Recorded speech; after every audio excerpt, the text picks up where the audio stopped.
So we have a lot of innovations idea in mind. So let's talk about, the commercialization. So we have here with us, Mr. E.T.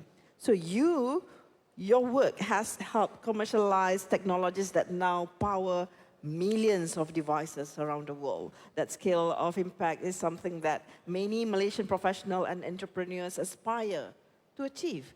But often the challenge is, breaking through from being locally relevant to globally competitive. So there's a lot of issue over there. So based on your journey, can you share with us what do you think about how the Malaysian tech professional, entrepreneurs, and companies should focus on to strengthen our role in the global tech ecosystem?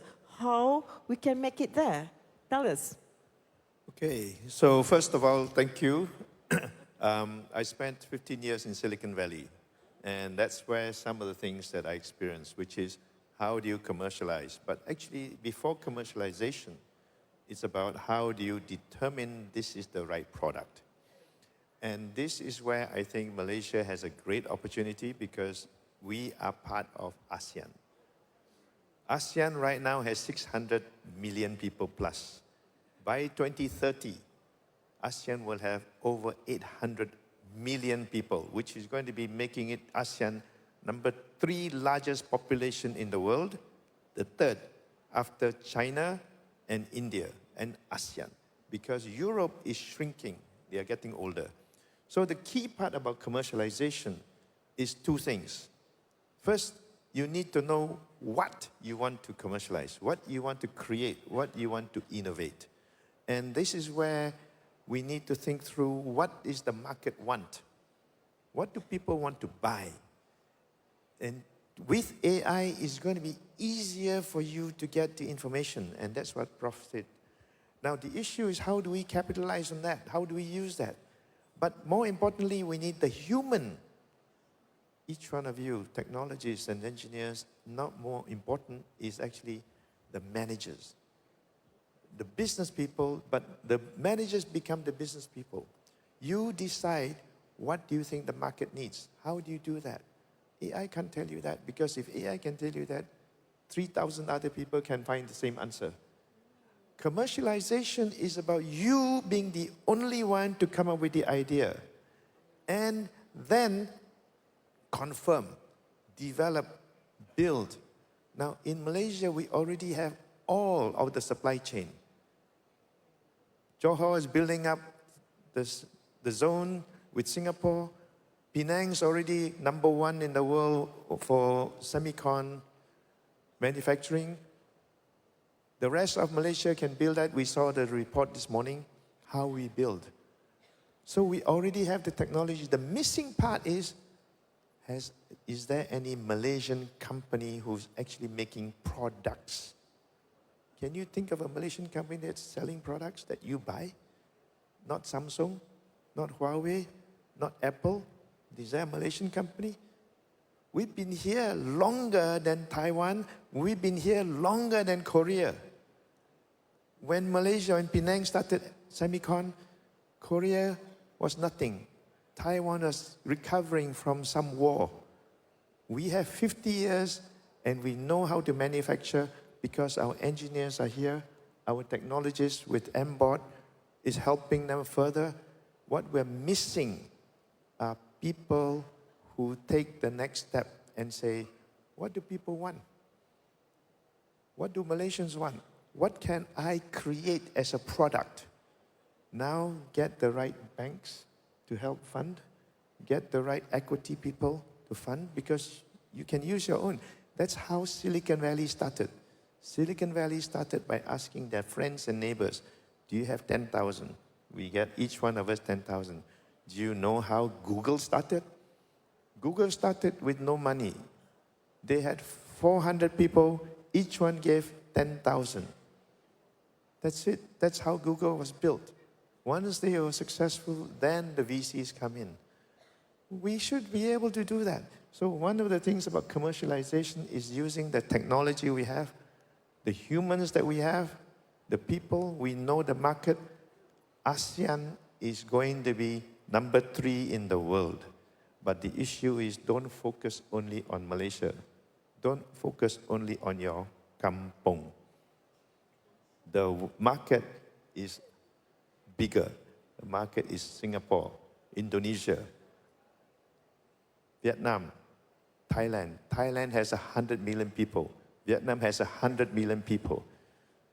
Indonesia, 250. Malaysia, 34. We can go above our weight. We can be better because we have the history, we have the technology, we have the people. And that's what we should do. Work together, use AI to help us do that. That's my short answer. Thank you so much. Thank you so much, Mr. Iti, for the sharing. So one that I pick up from here is it shouldn't be the technology push, but it must be about market-driven, what the people want. Absolutely. And the technologists are the ones who know how to make it. If you know how to make this as a prototype, universities have it. The next question should be, can you use it? How can I improve it so that you use it? Now the next person, how can I make it even better so that more people will use it besides her? After that, how can I get it manufactured so it's reliable? You know, one of the most common things today, just coming in from Penang, if you drive, you use the toll, right? Touch and go. I changed to RFID. How many people have problems going through RFID? A lot, me too. Okay. Now what's the problem with it? Reliability. Design wasn't done. Which technologies messed it up? Which technologies didn't do it right? I wrote an article and said, how can we have and be tolerant of something like this made by Malaysian? I malu lah. Thank you, Mr. Iti. So, Mr. Iti, the entrepreneur who made it to the Silicon Valley, what's your thought? I just want to add to what Prof said. Knowledge is important. In fact, knowledge is critical. The point today is you can get knowledge, sorry, Prof, without going to university. That's true, I agree with you. If you know how. Why?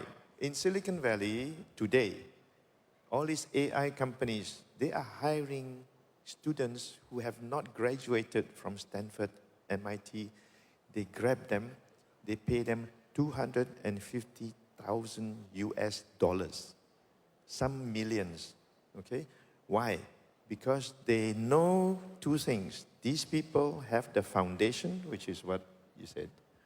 They know you know how to find some more. Let me repeat this. This is really critical, and it applies to everyone here in MBOard. First, you have some basis, which is what you're correct, Prof is correct.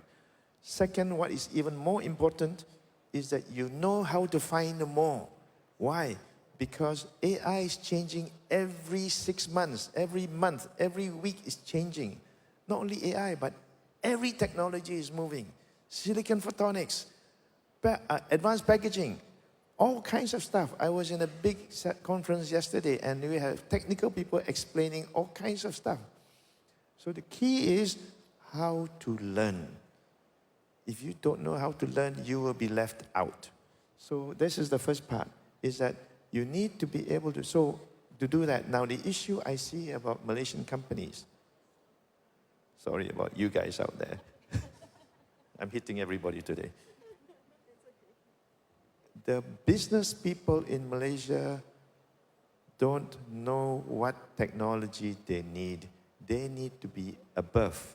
They need to know if the customer wants something, I know how to get it. I will find the right guy, hire this person, come in, do it. Which is what you said.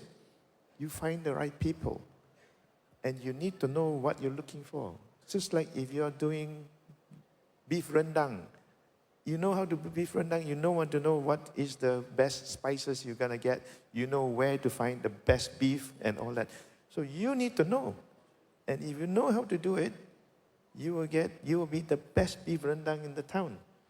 So the same goes with every company. You need to know where to find the ingredients, and the ingredients are the talent. Today, competition is about talent. And that's why I believe what we have to do is, if we can't get it in Malaysia, we have to go outside and get them. And at the same time, we have to tell our universities and government, please help build this up, because it cannot be done overnight. It will take 3-4 years, you're right. But that's the next batch. The current batch, please don't wait for Korea, don't wait for Vietnam to overtake Malaysia. 5 years ago, Vietnam was shipping Nike shoes, okay? What are they doing now? They are basically doing EVs and all kinds of stuff, because they were hungry and they went out and found things. So that's what I think we need to do. We are here, we want to discuss this, we want to move. We have all the ingredients in Malaysia. All the companies are here. You just need to look for them. You need to find the right people and say, first you need to know what you want, because if you rely on, I can't employ this person unless he has a certificate. Habislah you. You're relying on the certificate. The certificate doesn't tell you what product to design. It doesn't tell you whether this design is going to be correct. As a new company, you have to go find out what the customer wants, right? So you have to go out first. The guy with the certificate PhD is not going to tell you. There we go. I rest my case. Okay, thank you, Mr. E.T. Mr. E.T., over to you. Can I take Prof's 45 seconds? I started with artificial intelligence. I will finish with the alternative, which is human intelligence. We are humans. We need to look at it and say, artificial intelligence is to help the human. So what is the role of the human? I would then say, our job is to be curious. Curious to know, to ask questions, why, when, how. And so one of the key points of curiosity is, if I don't know how, I go find out. You go learn. You go ask. So you now want to say, I'm curious to create a product for Malaysia by myself with our people. So the curiosity should say, if I don't have the technology, I don't have the people, forget the technology. Technology is made up of many people. If I don't have the right person, where can I find it? So be curious where you can find the talent. And that's what powered Silicon Valley. Silicon Valley said, I want to figure out how. I'm curious how to put this together. So they got people like me. I'm a Malaysian. I became an expat into California. From Malaysia, they hired me from the UK. Expat from UK, okay? Because they wanted the right talent to do the job. That's all there is. So our thinking should be, what do I want to do as a human to benefit the nation, the country, your business, and then how can I get the talent? And this one here is about, I want to say, don't just go and buy. Collaborate, cooperate, work together, find other universities to work with, find other companies from different countries. That is the power of how Malaysia can pull together and take advantage of the ASEAN market, the number 3 in the world by 2030. Thank you. Collaboration, ASEAN market. That's the keyword.